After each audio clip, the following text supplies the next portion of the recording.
Well, no, I don't. I'm in a minority here because I get where Aaron Rodgers is coming from. I'm wishing nothing but the best for Aaron Glenn.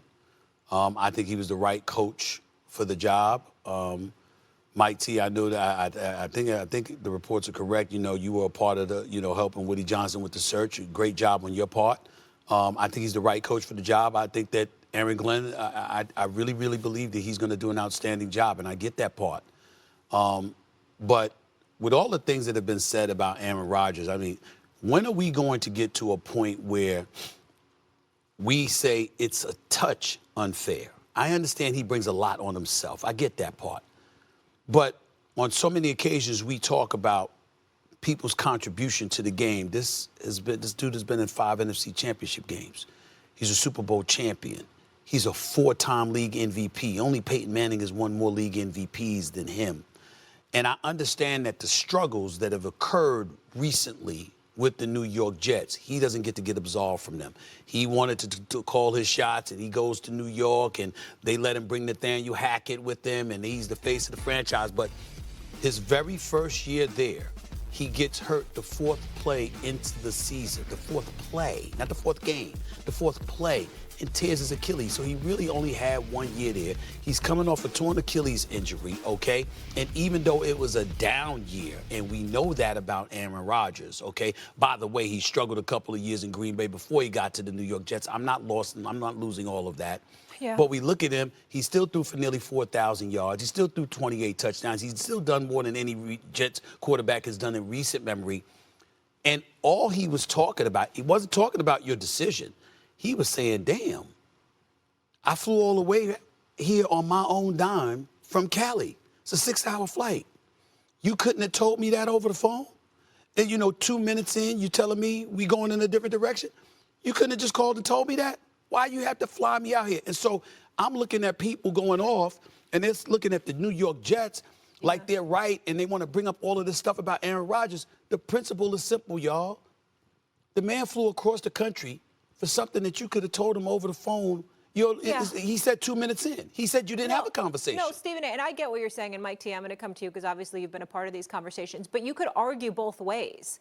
You could argue that it's more disrespectful and dismissive to do it over the phone. And the other thing about meeting in person, and I know Aaron was insulted by it, but he was saying, hey, we're having this exit, this split up, this divorce. He wanted to discuss the messaging to let Aaron be comfortable with it and be shown in a positive light. Well, can I respond to that before you go to Mike T? Yeah. But I'm just saying, I feel like that's a sign of respect. Okay, as a unit together, even though we've separated, how are we putting this out to the masses? But and Molly, I don't know if I want to do that over the phone. Hold on, Molly. Then why didn't you fly out there? That's fair. Why you? That's my point. 100% fair. You're right. But that's my point. In other words, it doesn't matter what. It's like to have him fly out on his own dime. Yeah. Not that that's a big deal because of the money he's making, but you have him fly out there on his own dime to 2 minutes in telling him we're moving in a different direction. Mike? Yeah. Why didn't you fly out there to tell him? Yeah. So look, context here is really important. I've been on both sides of really hard conversations in my career, and every year when you're running a team, you're cutting 37 people. It's never easy. There's no textbook right way of doing it. But I agree with what Molly just said, Stephen. From this standpoint, if we were sitting here today and Aaron Rodgers goes on Pat McAfee and say, you know what, the Jets called me. They couldn't even look me in the eye. Then, we'd be talking about how come they didn't meet in person. And if you remember, when he left the Packers, there was all the whole thing of they try to call, but people know you can only FaceTime me because I don't get good reception. So it's been very noisy. These conversations aren't easy. I do think, to Molly's point, that, hey, let's get on the same page so we can exit this relationship in the most appropriate way possible. And look, I was part of hiring Aaron Glenn. I think he's going to do great. I've known him for 28 years as a player, as a scout, and now as a head coach. He made what, to me, was the right decision, not the easy one. That really is the headline. They picked Justin Fields, which right now looks like I'm really intrigued to see how well he could do in New York. And they closed the chapter. And I think part of it, from a human nature standpoint, just to be candid, is an iconic player was told by a new head coach and a new GM, we're not interested. And I'm sure that stung Aaron Rodgers. He's human. He heard from his boss they no longer wanted him. So maybe part of what he was saying was, boy, that really hurt me. That was disappointing to hear that I was no longer wanted. Mike T, I usually don't agree with you, but Stephen A., you're wrong on this topic, and I agree with Mike T. You look at this for Aaron Rodgers, yes, did he have to fly across the country? I think the biggest point is what Molly just said. Whether it's on the phone, whether it's in person, there are going to be complaints. At the end of the day, he comes into that meeting.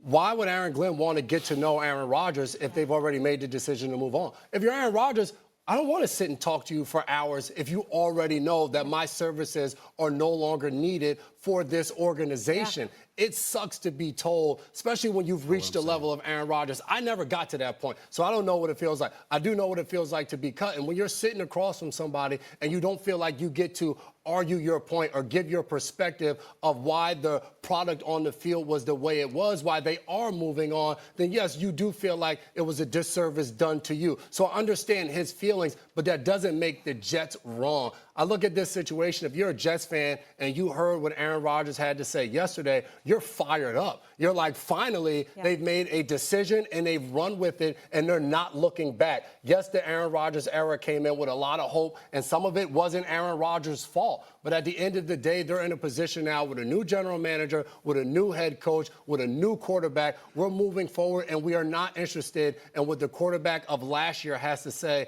about our franchise. I love what you just said. Because, Stephen A., what are they going to have a conversation about? Then it's just being phony and fake. We both know we're going in different directions. But it gives him the opportunity. No, but I'm saying it gives him the opportunity that if he did want to explain himself, Aaron Rodgers, he can now do it sitting down face-to-face with this gentleman. And if someone said to you, hey, Stephen A., do you want to be on First Take? And you said, I'm interested. Like, what?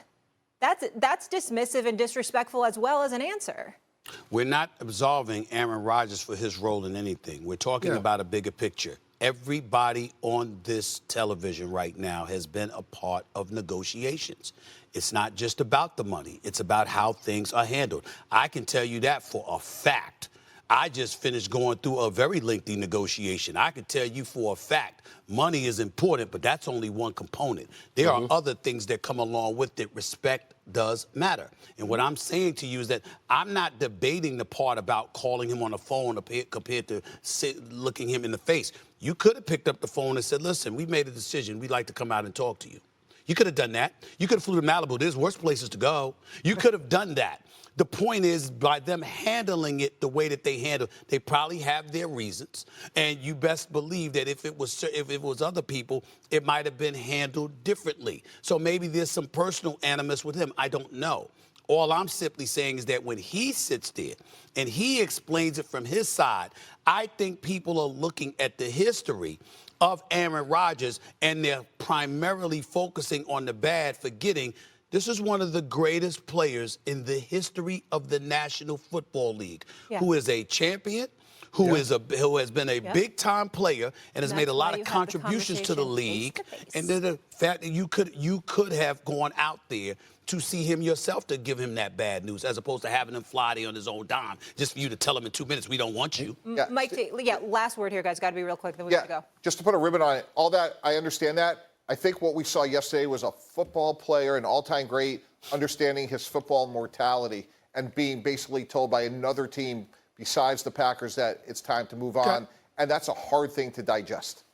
Okay. Absolutely. All right. And here's what I know, Stephen A., we're grateful that your negotiations went the right way, and we still have you here. We can agree.